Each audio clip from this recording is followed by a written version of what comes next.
We kick off Mello TV Sports with football as National Senior Team Coach Theodore Topper Whitmore has named a 15-man squad to begin training for the Reggae Boys' upcoming friendly against the U.S. on March 25.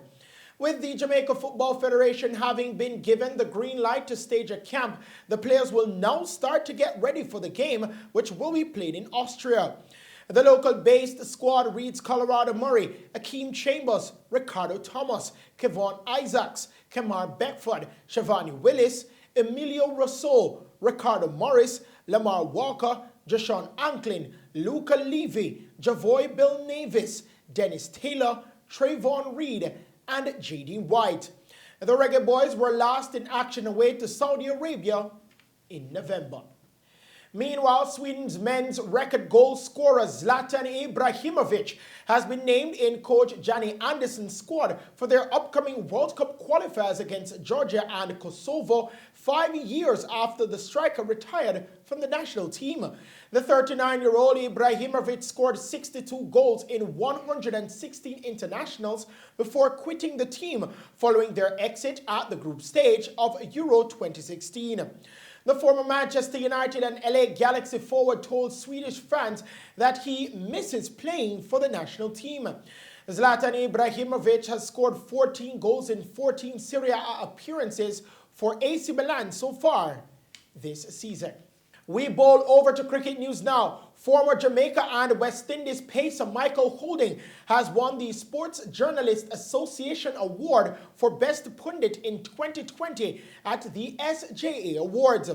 The Sports Pundit Award, which is decided by an SJA member's vote, was given to Holding for his powerful testimony about racial injustice in the aftermath of the death of George Floyd on Sky's cricket coverage of England versus West Indies in July of last year. Alongside Emily Rainford Brent, a nominee in the same category, Holding delivered an emotional and impassioned plea for an end to institutionalized racism through meaningful change in society as the pair reacted to the death of Floyd in police custody in Minnesota. Josh Butler scored an unbeaten 52-ball 83 to carry England to an 8-wicket win over India in the third T20 International in Ahmedabad. Butler bladed 5 fours and smashed 4 sixes as he carried the tourists to 158 for 2 as they won with 10 deliveries to spare. Johnny Barstow supported Butler with an unbeaten 40 as they shared a 77-run wicket stand. Earlier, captain Virat Kohli made 77 not out from 46 balls with 8 fours and 4 sixes to see India to 156 for 6. Rashabab Pant added 25 as Mark Wood took 3 for 31 and Chris Jordan 2 for 35. England now leads the series 2-1. The pandemic-delayed 2021 Boston Marathon will have space for 20,000 entrants. The Boston Athletics Association said the smaller field was necessary to allow for social distancing during the October 11 event, especially at the start and finish. More than 30,000 runners had signed up for the race in 2020, which was first postponed and then cancelled because of the COVID-19 outbreak.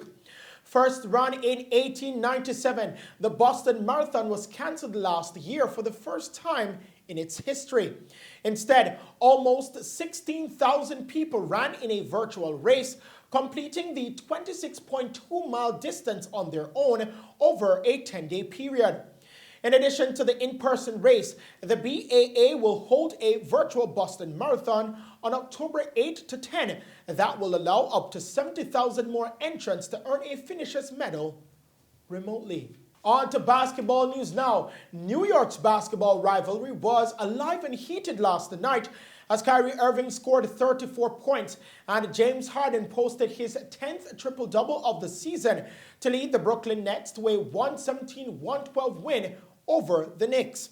Harden finished with 21 points, 15 rebounds, and 15 assists in his first game against the Knicks since arriving in Brooklyn 2 months ago and turning the Nets into one of the NBA's best teams. Jeff Green scored 20 points as the Nets won for the 13th time in 14 games, even with Kevin Durant sitting out the last 12 of them with a strained left hamstring. Elsewhere, LeBron recorded the 98th triple-double of his career as the visiting Los Angeles Lakers defeated the Golden State Warriors 128-97. James's triple-double, his fourth of the season, consisted of 22 points and game highs of 10 rebounds and 11 assists. He ranks fifth on the NBA's all-time list for triple-doubles, needing 9 to catch Jason Kidd, who has 107. Other winners on the night were the Charlotte Hornets, Milwaukee Bucks, San Antonio Spurs, Los Angeles Clippers, Denver Nuggets, and the Phoenix Suns. Finally, in the sports news tonight, Anthony Joshua and Tyson Fury have signed a deal for an undisputed world heavyweight title fight. The British rivals have been locked in lengthy negotiations in recent months, but have now finalized the terms for the blockbuster battle, with a date and venue to be confirmed. Unified champion Joshua will put his WBA, IBF, and WBO belts on the line against the unbeaten WBC world champion Fury this year. A variety of potential venues are being considered to stage the fight, including Saudi Arabia, Singapore, Qatar, China, Dubai, America, and the United Kingdom. And those are the stories making sports news tonight. We now head back to the news desk with Tamara Mikhail.